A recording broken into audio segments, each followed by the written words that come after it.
Well, good afternoon, everybody. It's Wednesday afternoon here at the club on what should be a really busy preparation for one of our final Wednesday twilights. As you know, one of the busiest days in the club.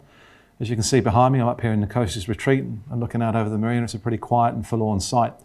And I guess that's a situation that we have to look forward to for the next few months.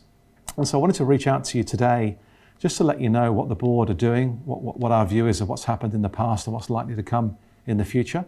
And obviously you'd have got a copy of the SCED as well, which will set out some of the measures that we're taking as a club to try and deal with this situation. Now, at the moment, we're being advised by government that we need to think about being in this situation of closed as a clubhouse for at least the next 6 months. And so that's the planning and preparation that we have done as a board, and management have prepared forecasts and budgets based on that basis. Now, of course, it is about money. And I know we're a club and what members think and feel is really, really important to us. But first of all, we need to keep the lights on. We're also very, very aware that a lot of members are doing it difficult, as are a number of our tenants and partners, whether it's our caterers or the people who work off the back of the club. So we've also tried to bring into account their needs and expectations from us at this time, recognising at the end of the day, a club is there for the community, and our community of 3,000 members needs looking after as well. But we've had to make some changes to the way the club operates, as you'd expect, to deal with this new reality, that we are closed as a clubhouse for at least 6 months. If it happens sooner that we can reopen, fantastic. I think that'll be a great day. But if it doesn't, we're prepared. What we've worked out is that the philosophy of the board is going to have to be one whereby we're ready to go again. We're ready to reopen almost at the drop of a hat.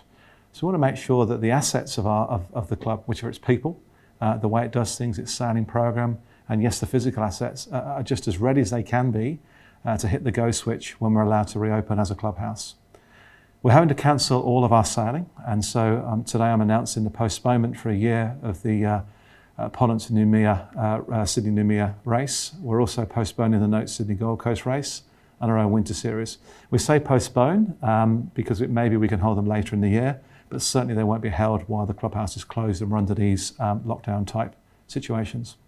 Of course, our Youth Sailing Academy is closed as well, as is our clubhouse, as you can see. So it means we've actually lost around about half of our income, and we have to deal with that and we have to make cuts appropriately. But this philosophy of making sure we preserve what's important to the club is really core to that decision making. And so we've come up with a way whereby we think we can keep all the key people here. Some will be asked to take leave, others unfortunately will be stood down, which we're allowed to do. Some will be leaving us, and others will be asked to do jobs that are not their ordinary jobs. But we're all trying to buckle down and make the best of the situation that we have. It also means we need to preserve those income streams we do have, and there's only 3 income streams left to us. There's our sponsors, there is our membership, the subs that you pay, and there is the marina. Now, fortunately, the marina is relatively, forgive the phrase, watertight, in that obviously the boats are there, they'll pay the rental, and if there are problems with members paying their rental, do reach out to us, but we expect that income to flow. Our subscription renewals went out a couple of weeks ago, as we do, and almost 40% of you have already renewed, and thank you for that. But we need you to keep renewing and keep us supported going forward for the next 6 months. Now, I know it's hard because we don't have a clubhouse, but I ask you to think about the bigger picture for what this club will be again and what it's been in the past. We need to keep things together. You'll see in the SCED we've set out a bit of an incentive plan to try and help you in that decision to renew. And I won't explain it how because it's a little bit complicated, but fundamentally we're putting a proportion of your membership fees into your members account that you can use wherever you like for marina fees, clothing, or when the bars are open, food and beverage, and we're extending the time you can use that right up until the end of the next financial year, which is 31 March 2021. The other aspect, of course, is our sponsors, and all companies in Australia, unless I guess you're selling toilet rolls or groceries, are doing it tough. And so we're working with them and talking to them about their needs as well. As a club, we need to stick together and look after each other. We're doing what we can to keep the communications going, so we'll keep offshore going, we'll keep onshore going. Sadly, there won't be too many news stories about sailing, but we will keep you up to date on other stories, what's happening amongst our membership group, what we're trying to do to adapt, and maybe some changes we're looking to make with the club. So we'll keep those communications going with you. In the meantime, the committees that we run, the various committees that do so much for the club, will continue to meet virtually. There's already been teleconferences and video conferences.